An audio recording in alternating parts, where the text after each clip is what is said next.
sea la creación como el hecho así, como que ya se originó y ya estuvo, no. Es que ya se originó porque así Dios hacía ver cómo es el Dios de la historia, es el Dios de toda una salvación, es el Dios de todo un proyecto grandísimo, grandísimo en la historia. Entonces, ahí están los textos y se los voy a leer porque es importante que los tengamos frescos, tengamos muy frescos todo, ¿eh?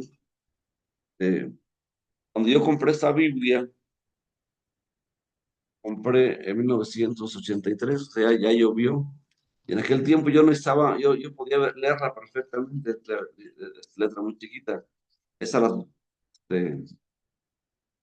muy chiquita, pero bueno, aquí la vamos a tratar de leer.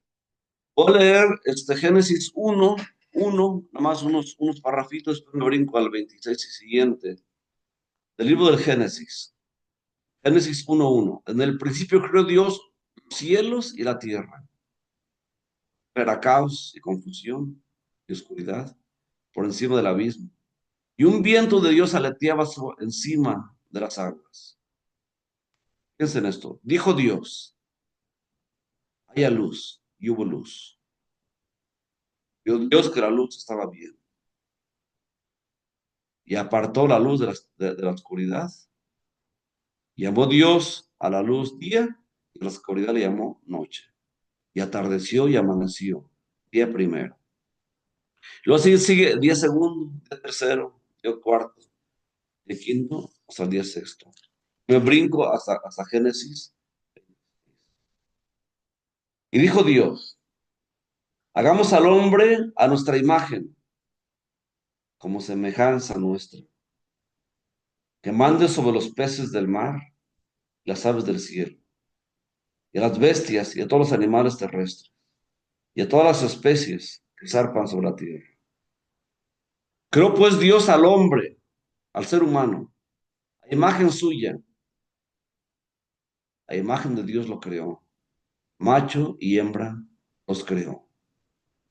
Y los bendijo Dios, y dijo Dios, sean fecundos. Y sigue toda la narración, ya no la hago toda, no la haga toda. Ese es el Génesis 1.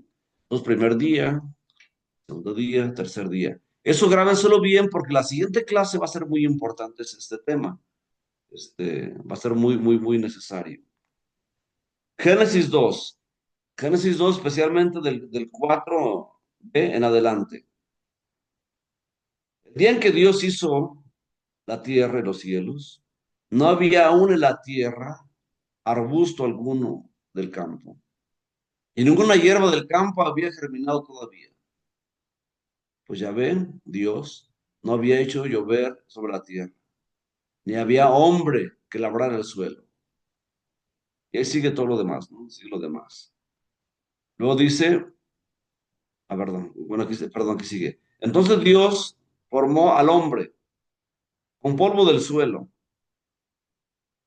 e insufló o sopló en sus narices aliento de vida.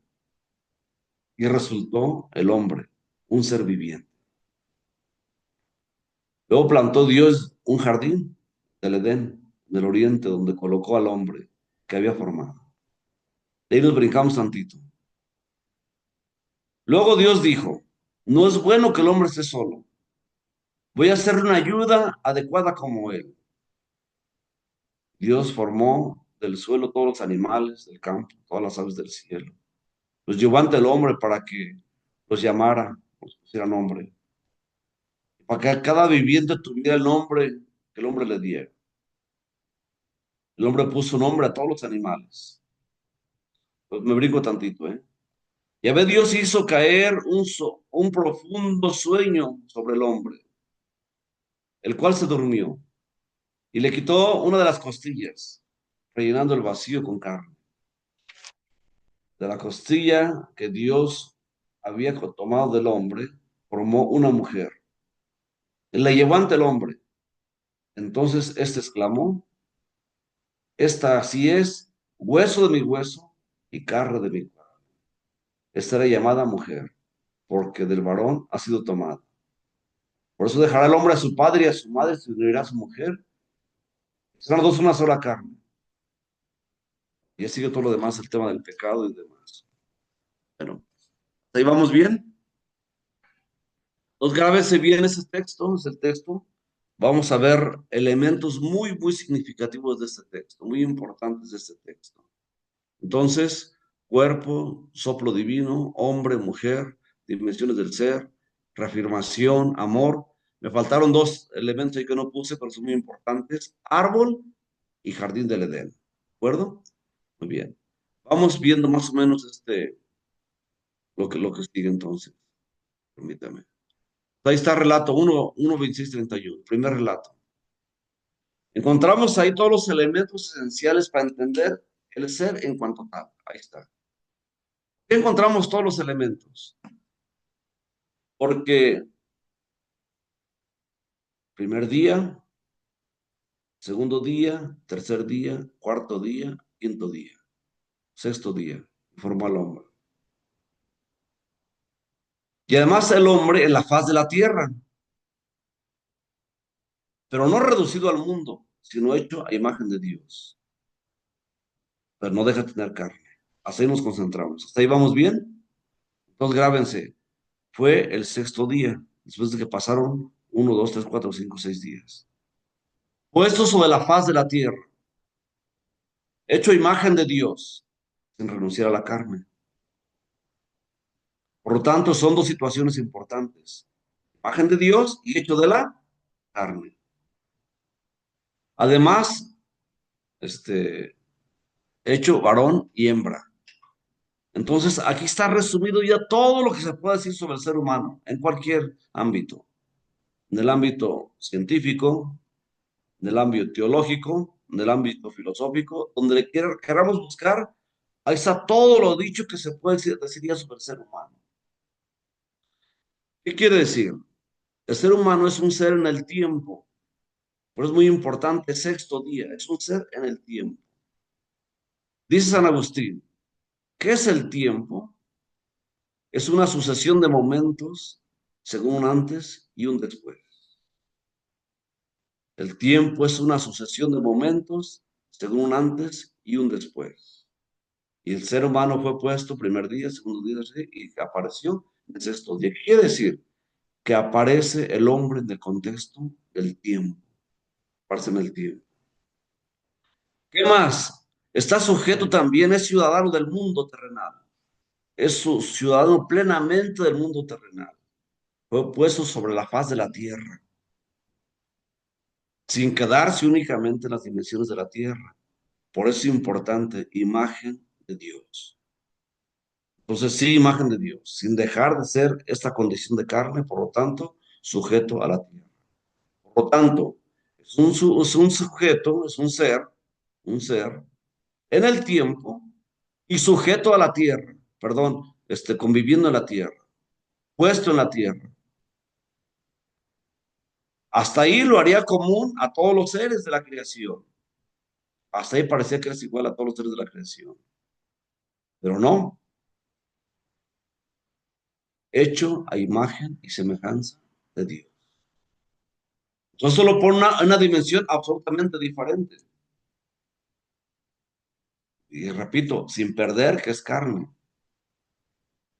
Pero además de eso fue hecho hombre y mujer.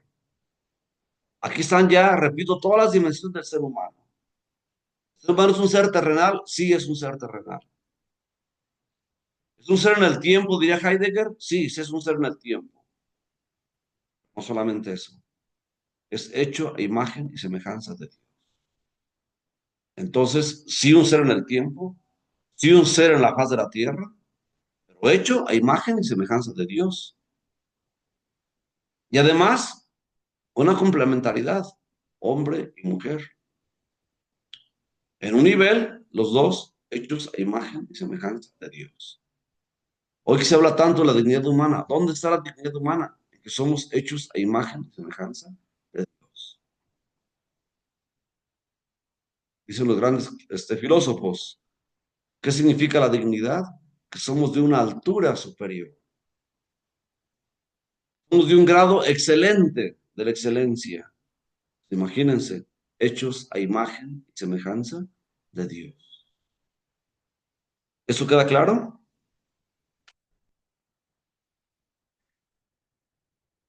son nuestras dimensiones. ¿Sí queda claro hasta aquí? ¿Sí me escuchan? Sí, Sí, Sí, padre. Muy bien. Ahí están nuestras dimensiones, ahí está todo nuestro ser. ¿Qué se puede estudiar en la ciencia? Pues la ciencia quiere estudiar la corporeidad del hombre, ahí que la estudie. Aquí está el origen de esa corporeidad. Que queremos estudiar la historia, qué bueno que estudie la historia. Aquí está un hombre en la historia, porque fue el primer día, segundo día, tercer día, es decir, un ser en el tiempo, en la historia, ahí está. Quiero estudiar las dimensiones más altas del ser humano, pues somos imágenes y semejanzas de Dios. Ellos vienen que somos personas con razón, con capacidad de amar, con todo esto. Somos imagen y semejanza de Dios. ¿Qué no está aquí puesto? Está puesto absolutamente todo. Por eso la antropología teológica o la fe no va en contra de la ciencia positiva, ni la ciencia puede ir en contra de la fe, porque al final todos estudiamos esta grande obra que parte de este origen y que Dios lo narra de esa manera tan simple como vieron en cuantos rengloncitos ya leímos millones y millones y millones de años. Ya leímos millones y millones de años, ya lo leímos. Segundo relato, ya lo escuchamos. Aquí en el segundo relato especialmente quiero poner estas dos, en Génesis 2 esas dos contraposiciones. La inocencia originaria y el pecado, que no, ya no lo leí. Ahí después lo que me paré, venía el pecado. Son dos situaciones contrarias. Está la inocencia, el estado original, originario del ser humano, en contrapunto con el pecado. Todo eso es la riqueza de reflexión que no tenía el pueblo originalmente. Pues les fui diciendo, partimos de cómo fue todo, que Dios creó un pueblo, que Dios hizo una alianza con su pueblo, que Dios se mostró como libertador, como poderoso. Cuando ya creyeron en Él, entonces ya Dios les presenta esta situación para hacer ver que este origen ya es parte de todo un proyecto, el proyecto que ellos ya entienden, el proyecto que ellos ya asimilaron, un proyecto de amor, un proyecto de alianza, un proyecto de presencia continua de Dios en la historia. Todo esto que vemos, desde lo que vimos en Génesis 1, que decíamos antes, en el tiempo, en la tierra, imagen de Dios, sin dejar de ser carne, todo esto. Más esta inocencia originaria en contraposición del pecado, todo esto influye interiormente en nuestro conocimiento, en nuestra conciencia, en nuestras elecciones, en nuestras decisiones. Todo esto fluye en el actuar del ser humano. Y por eso la importancia de Dios, no solamente para manifestarse como un Dios, que es y que hizo todo y que está en la historia, sino como ese Dios cercano, como es en Cristo, para decirnos, quiero realmente estar en tu historia, porque quiero que todo influya para bien, no para mal. Y por eso influye interiormente en nuestro conocimiento, influye interiormente en nuestra manera de leer la vida, en la manera de entender la vida. Quiere influir en nuestra conciencia, en nuestras decisiones, en nuestras elecciones, porque ahí es donde el hombre se va haciendo todos los días. Y todo esto muestra el influir de Dios. Y es un influir de Dios, respetando, somos su imagen y semejanza. Si somos imagen y semejanza de Dios, somos personas. Y si somos personas, somos seres absolutamente libres. Somos seres absolutamente libres. Todo esto somos nosotros. Y por eso pongo ahí esta importancia del árbol. Símbolo de la alianza con Dios. ¿Dónde Cristo selló la nueva y definitiva alianza? En un árbol, en el árbol de la cruz. Es muy importante el árbol del Génesis. Y por eso decía cómo Dios en poquitos renglones resume toda una historia y toda la vida del ser humano. Entonces Dios pone el árbol ahí en el Génesis, símbolo de la alianza con Dios, que se rompe ¿dónde? En el corazón del ser humano, que se rompe una y otra vez en el corazón del ser humano. ¿Qué significa este árbol? ¿Qué significa este árbol? Significa ser creado con amor. Te invito a una amistad, te invito a un proyecto de amor. Te doy el mando sobre toda la creación. Salmo 8, que lo leímos también, o lo mencionamos también. Te doy el mando sobre toda la creación. Todo es tuyo. Pero quiero que todo esto lo ejerzas de manera libre. Y el árbol se convierte en el símbolo de esa alianza. Tú decides pertenecerme, yo decido pertenecerte. Yo quiero ser tu Dios, tú decides si quieres ser mi pueblo. Y voy a poner este árbol para recordar que eres libre. Para eso es el árbol. El árbol nos recuerda que somos libres. Si transgredes el árbol, quiere decir que ya no quieres que tengamos esta alianza de amor, esta convivencia. Tú verás. Pero el árbol también te recuerda que es libre, que eres autónomo, pero que no eres autosuficiente. No eres autosuficiente. Y por eso la importancia del árbol. Por eso la grandeza del árbol, la importancia del árbol. A veces hasta lo ridiculizamos y que era una manzana o qué era, a ver. Es un símbolo importantísimo teológico muy alto, muy grande, no se importa si era una manzana, si era una guayaba, pues no importa, era el árbol del simbolismo de la pertenencia, del simbolismo de la libertad. Soy libre y libremente le quiero pertenecer a Dios. Y libremente reconozco ser imagen y semejanza de Dios, pero no igual a Dios, no igual a Dios. Todo eso implica el árbol. No es solamente un arbolito ahí, a ver si el hombre vence la tentación. No, no, no, es que eres libre. Y con este árbol te recuerdo que tú eres libre, pero que no eres autosuficiente. Y si respetas este árbol, reconoces que no eres autosuficiente, que eres autónomo, sí, y tienes libertad. Y que te propongo una alianza de pertenencia, porque fue un proyecto de amor, fue un proyecto de amistad, fue un proyecto de libertad de Dios. Toda la creación y todo el proyecto del ser humano es un proyecto grande de libertad de Dios, pero que invita a que el hombre entre en esa sintonía también desde su libertad.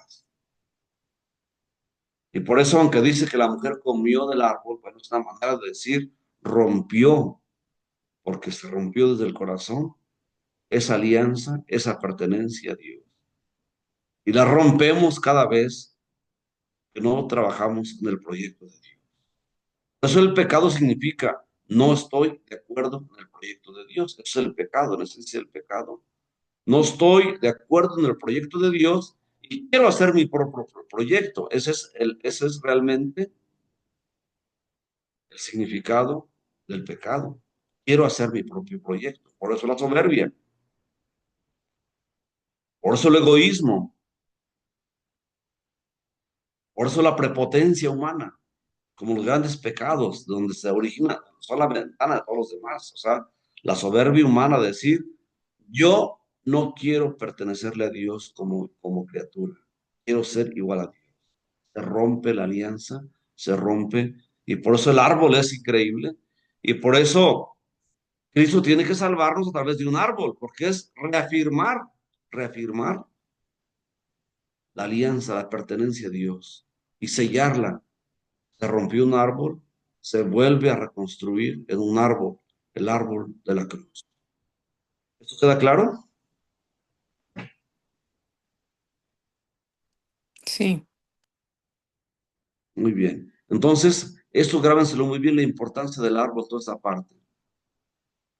En la segunda parte, en la segunda narración, es clave importante esta. No es bueno que el hombre esté solo. Ahí es la expresión que Dios hace, donde toma la decisión de formar a la mujer.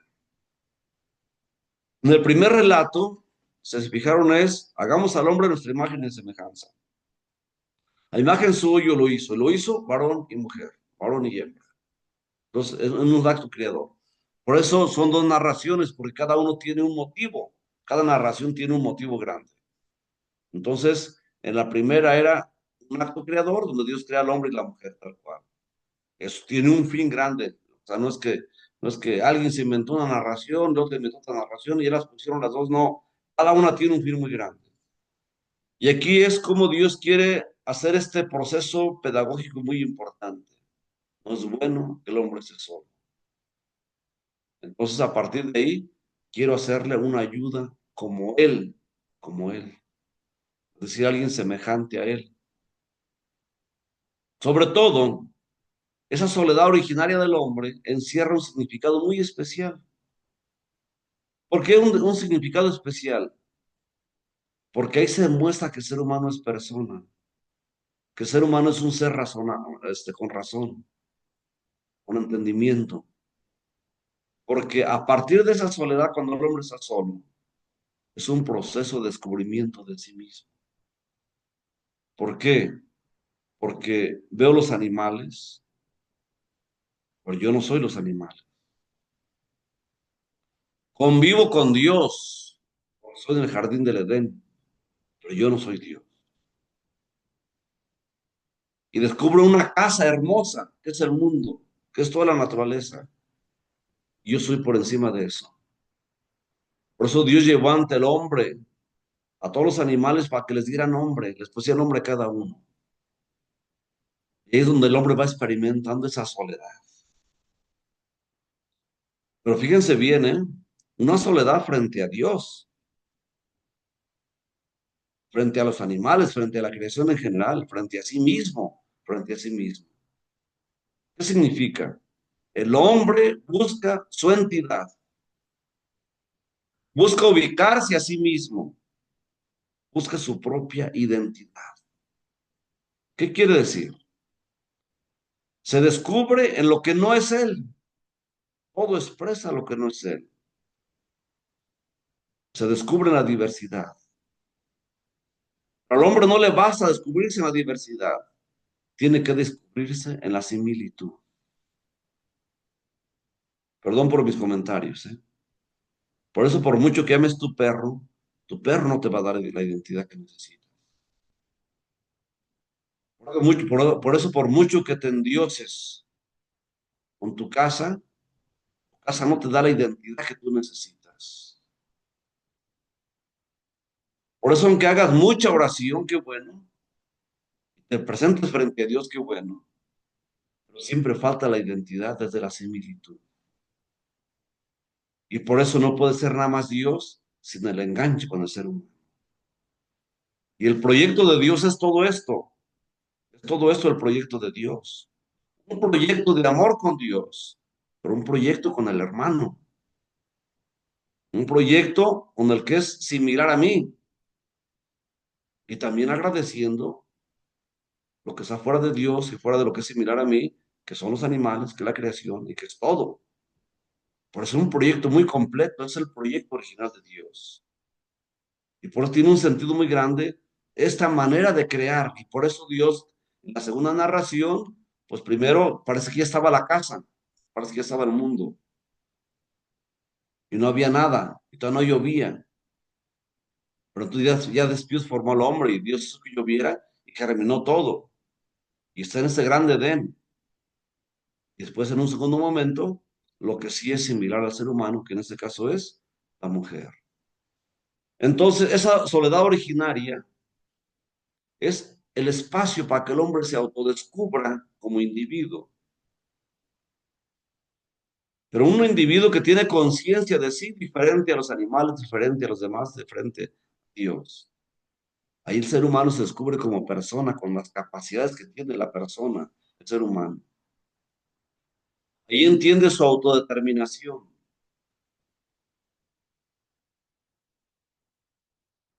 Sin todo esto no se entendería. No es bueno que el hombre se solo. Voy a ser alguien como él. ¿Qué quiere decir?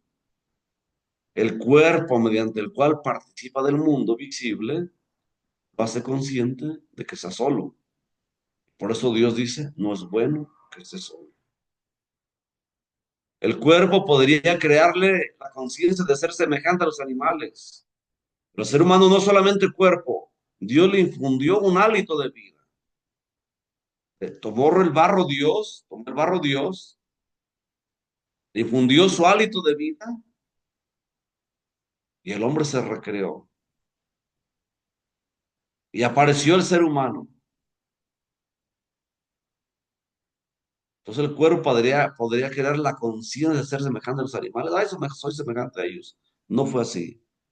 El hombre se descubrió, estaba solo. ¿Qué quiere decir?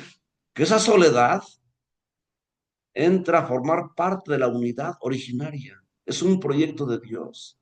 Que te descubras a ti primero, que seas consciente de ti y que te descubras diferente al mundo, diferente a las cosas, para que después entiendas el complemento que se requiere en la vida humana. Y por eso dice el Evangelio, el hombre dejará a su padre y a su madre, y se unirá a su mujer, y serán dos una sola cosa. De ahí manda Jesús al origen. Por eso cuando cuestiona a Jesús sobre el matrimonio, dice, a ver, ¿y cómo fue el origen? ¿Cómo fue el origen? Y Jesús reenvía hacia allá en Mateo 19. Por eso el Señor Dios hizo descender un sopor sobre el hombre, quien se durmió, perdón ahí por las letras, quien se durmió, le quitó una costilla y con la costilla formó a la mujer. Como ven, no puede, Dios quería al hombre solo para hacer ese proceso de autoconciencia, ese proceso de autodescubrimiento diferente a lo que es diverso. Por el ser humano no puede entender su vida desde la diversidad de las cosas. No la puede entender. Por eso lo tiene que llevar a entender la necesidad de un complemento. ¿Qué quiere decir? Quiero hacerle a alguien que le ayude, que le ayude. ¿Le ayude a qué? A ser. Le ayude a entenderse, a entenderse. Esa es la ayuda esencial. La ayuda a entenderse. La ayuda a entender su propio ser, su propia identidad. Está incompleta.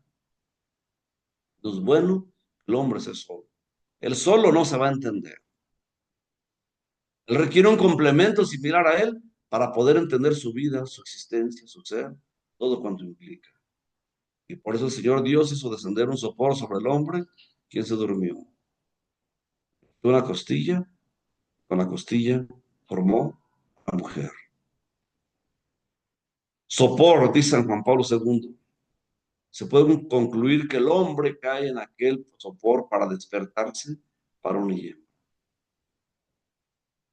Entonces es la primera vez que en Génesis 2:23 nos encontramos con varón y hembra. Estamos hablando de la segunda narración de la creación y concretamente la creación del ser humano. ¿Qué significa esto? Que el hombre resurge, que el hombre resurge. El hombre ya estaba. Ya había sido creado el hombre. Dios tomó barro, le infundió el hálito de vida, apareció el hombre y aparece mandando sobre toda la creación y le puso nombre a todas las cosas. Y aparece frente a Dios, pero no basta. El hombre requiere resurgir y resurge cuando emerge en su doble identidad, su doble unidad, perdón, varón y hembra. Ahí resurge la humanidad. Cuando no hay la reafirmación del otro ser, la humanidad pierde, la humanidad muere. Por eso cae en aquella situación con el deseo de encontrar a alguien semejante a sí mismo. Ahí es donde la humanidad toma su sentido. En ese caso es la imagen del hombre y la mujer. Pero es una afirmación que sirve en general para la humanidad. El círculo de soledad del hombre, persona, se rompe ya no existe. Ahora es varón y hembra. Aquí se completa la identidad que venía procurando el ser humano. Solo en este binomio, igual en dignidad y distintos en sus matices somáticos, psicológicos y espirituales, queda completada entonces la identidad del ser humano en cuanto a ser humano. Es decir, aquel hombre ya se entendió, ya entendió su ser. Lo entendió en la diversidad y lo entiende en la similitud. Lo entiende de manera completa. Aquí el hombre ya se resurgió porque encontró la plenitud del ser. Entonces surge una nueva comprensión corporal, somática, obviamente, emotiva, espiritual. Hasta ahí quedó completa la creación. Hasta ahí quedó coronada la creación. Cuando el hombre descubre su ser en un complemento, en un nosotros.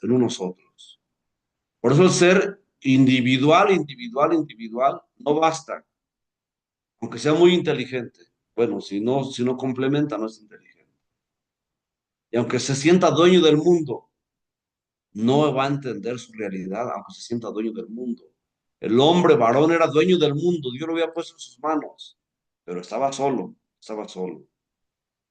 Surge una nueva comprensión corporal, emotiva, somática, espiritual. Hasta ahí quedó completa la creación.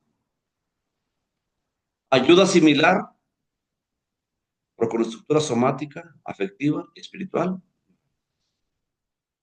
Hay una modulación del ser humano, un matiz masculino, un matiz femenino, una modulación.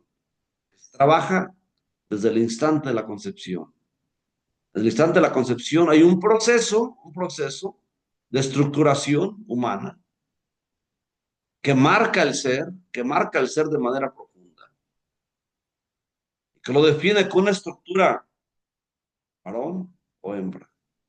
Dos rostros bellísimos de la misma humanidad, dos rostros complementarios de la misma humanidad, y que nos hacen ver que el hombre no está para vivir en el individualismo,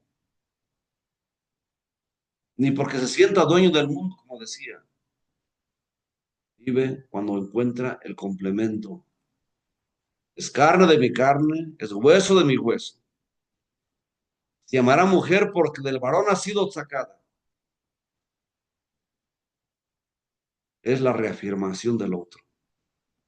El varón expresa una exultación, un gozo nunca antes expresado. Carne de mi carne, hueso de mi hueso. Desde mi punto de vista, es la exclamación más importante del Antiguo Testamento, porque es descubrir el ser, es descubrir la vida, es descubrirse a sí mismo realmente en toda la altura de la grandeza del ser. Si hablamos del ser humano, que su dignidad significa ser imagen y semejanza de Dios, ser imagen y semejanza de Dios significa en todas sus dimensiones, incluyendo esta dimensión social del ser humano. Somos imagen y semejanza de Dios porque somos personas, personas con razón, personas con libertad, personas con voluntad, con amor, con sabiduría, pero con una dimensión social. Por eso decía Carlos Voltigua, el ser humano está hecho para vivir de manera necesaria en y con los demás, en y con los demás. Está hecho para vivir, para decidir, para actuar de manera necesaria, no opcional, en y con los demás. Con los demás porque reafirma al otro. Y es lo que hace Adán en esa expresión hacia la mujer. El varón expresa una exultación, un gozo nunca antes expresado. Ese es carne de mi carne, ese es hueso de mi hueso. Está reafirmando al otro y cuando reafirmamos al otro, descubrimos la grandeza de nuestro ser. Cuando no reafirmamos al otro, no descubrimos la grandeza de nuestro ser. Nos quedamos aislados en la soledad, nos quedamos aislados en el individualismo. Y qué importante entonces poder descubrir la grandeza del otro. Esa es la belleza, ese es el encanto de Génesis. Génesis 1 y Génesis 2 se complementan perfectamente. Por así decimos, ser en el tiempo. Primer día, segundo día, tercer día, sexto día. Ser en la tierra. Lo puso Dios en la faz de la tierra. Y en el segundo relato, tomó barro para decir, pertenece a las leyes de la naturaleza. Nada. pero hecho imagen y semejanza de Dios. Dios sopló su hálito de vida sobre él. Pero ese ser grande se ejerce en unos otros. Por eso, carne de mi carne, hueso de mi hueso. Inicia entonces el descubrimiento de sí a través de la otra persona, valorando, valorada en cuanto persona. Y entonces, no es bueno que el hombre sea solo. Voy a ser alguien para que le ayude. ¿Para qué? Para que entienda la grandeza de su ser. Para eso le ayuda. Para que entienda la grandeza de su ser. Para que pueda existir en plenitud. Para que pueda reafirmar al otro y entonces reafirmando al otro, entender toda la grandeza de su ser. A la que no puede usar como las cosas. Por eso la descubre similar así. Y aquí decía, se abre la dimensión social del ser humano. Ese despertar al otro es al final una dinámica de vida. Aquí se lo presenta varón y hembra, pero es en general descubrir al otro, es en general reafirmar al otro, no es nada más varón o hembra, es reafirmar en general al otro. El hombre descubre que su ser implica un significado personal, interpersonal y social. Es decir, soy yo frente a ti, pero también frente a un nosotros. Dimensiones que deben ser connaturales en su mente y en su corazón. Cuando perdemos esto como algo propio de nosotros, nos quedamos en la soledad, nos aislamos, hundimos en nuestros egoísmos, nos hundimos en nuestras soberbias, nos hundimos pensando que somos dueños del mundo y estamos contando cuántas casas tengo, cuántos terrenos tengo, cuántas casas tengo, cuántos perros tengo, cuántos gatos tengo, y se me olvida la belleza de la vida. Se me olvida la belleza del ser, se me olvida el encanto de la vida, porque somos unos otros. Somos unos otros frente a Dios en esta casa bonita que Dios fue preparando primer día, segundo día, tercer día, cuarto día, quinto día. Y que no se me olvide, soy ser en el tiempo, también imagen de Dios y por lo tanto llamado a un proyecto más alto que el tiempo. Por eso Dios sí tomó al hombre del barro, pero le infundió su hálito de vida. Y sí es cierto, lo colocó en la faz de la tierra, pero lo hizo a su imagen y semejanza. Y sí es cierto, comparte las leyes de la naturaleza, por eso tenemos hambre, frío, calor, cansancio.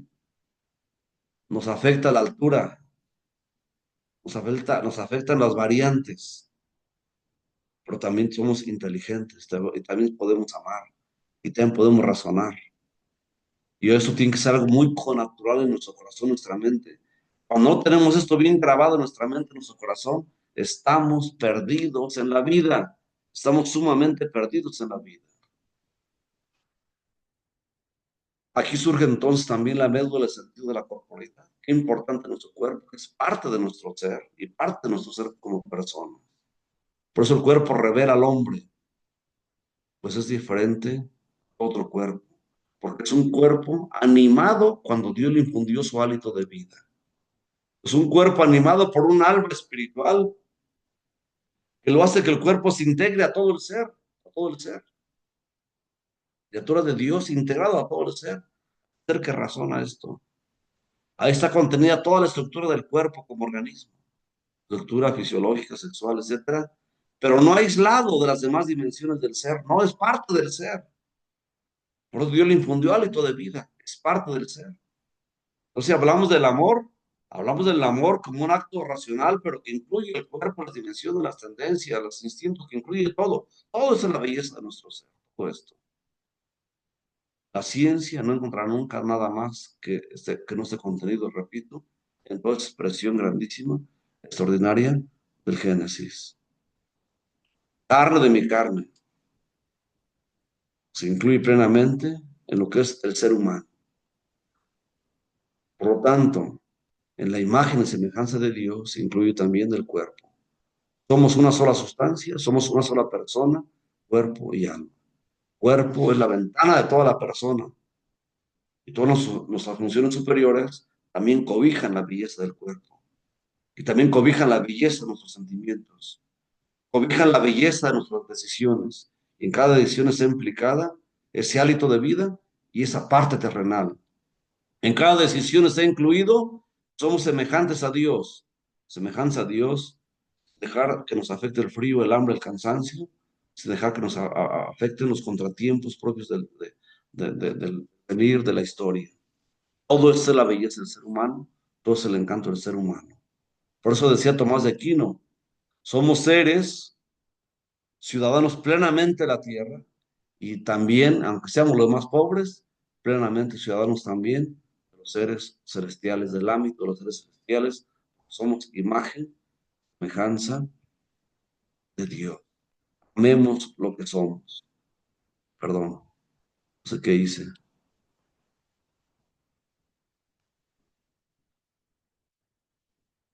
Bueno, no sé si se durmieron. Yo traté de no dormirme. Para No, nada. no, no estamos dormidos.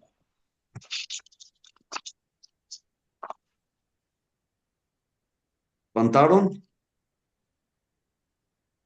¿No? Claro, ¿a poco ya se acabó? Ay, no, más. Esos Génesis, digo, pues hay mucho que decir de Génesis, pero es esto. Y además clases trataremos de ver cómo hay acentuaciones tan bonitas de, de la misma doctrina de la iglesia, los pensadores de la iglesia y de todo, ¿no? Pero así en resumen Génesis, que resume obviamente toda una historia, que resume toda una vida, o sea, estamos hablando de millones de años, pero bueno, Dios así es de maravilloso.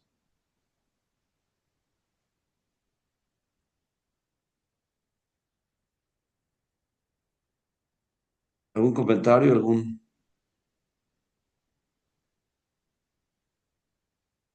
Alguien pregunta ahí que si se puede grabar, todo esto queda grabado en el Face de la parroquia, ¿eh? Todo está grabado en el Face de la parroquia, todo.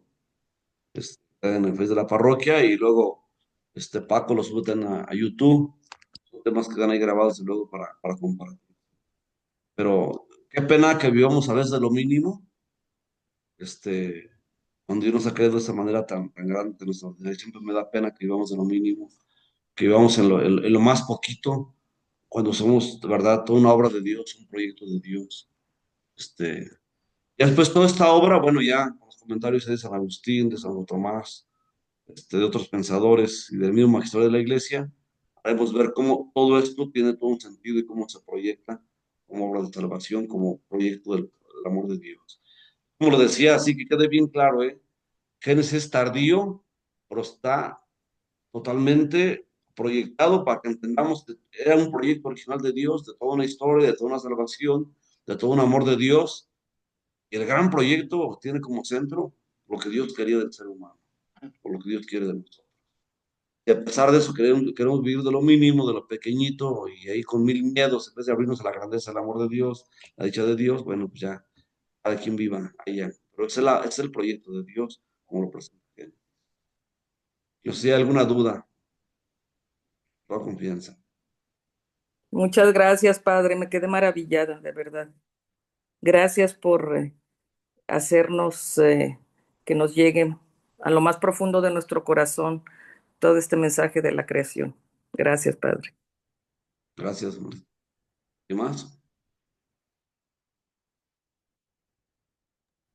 Pues yo no lo puedo describir con palabras, padre, pero sí me dejó con un sentimiento de lo importante que somos, pero en pareja, lo ¿Mm? importante que es el ser humano en comunidad. Comunidad. Muchas gracias. Por eso la fe es en comunidad, el proyecto es en comunidad, la fe es en comunidad. Por eso es lo grave cuando a veces queremos como, hasta quiero que Dios venga y me celebre a mí, casi que esté en mi casa, vamos, o sea, está en todas partes, pero qué bonito cuando lo expresamos así en comunidades, de luego lo más bello, ¿no? Y se vive en comunidad. Bueno, pues si no hay nada más, vamos a cerrar esta sesión. Este, yo les sigo agradeciendo su esfuerzo por aplicarnos en esto y seguir conociéndonos a nosotros, porque la fe es para que nos conozcamos, para eso es la fe, para que nos conozcamos como proyecto de Dios. Y para que de esa manera pues tratemos de responder nuestra calidad de lo que somos. O sea, al final es eso. O sea, Dios nos da una calidad de vida para que vivamos desde esa calidad. Y de esa calidad compartamos también con los demás. Muchas gracias y vamos a encomendarnos a la Virgen María, a pedirle que ella que entendió bien, que vivió bien, nos ayude también a llevar adelante esto. Decimos todos, Dios te salve María, llena de Dios te gracia, salve María, llena es eres de gracia, contigo. es contigo, bendita Bendita eres entre todas las de las mujeres, mujeres, bendito el bendito fruto de Jesús. tu vientre, Jesús. Santa Santa María, María, Madre de Madre de Dios, ruega por Dios, nosotros Señor, que somos pecadores, pecadores. ahora y en la hora de nuestra muerte. Amén. Dulce Madre, no te alejes. Jesús, tu Suena vista de nosotros no apartes. con Ven con nosotros. nosotros a todas partes y solo nunca nos dejes. Ya dejarnos que por nos proteges tanto como verdadera madre, haz que nos bendiga el bendiga el Padre, Padre, el Hijo. el Espíritu Santo. Amén. Muchas gracias. Buenas noches a todos. Descanse, buenas noches, saludos a Gracias. todos. Gracias. Buenas noches. Buenas noches, Adiós. Blanquita. Buenas noches. Buenas noches a todos. Bye. Buenas noches. Adiós, Buenas adiós. noches. Buenas noches.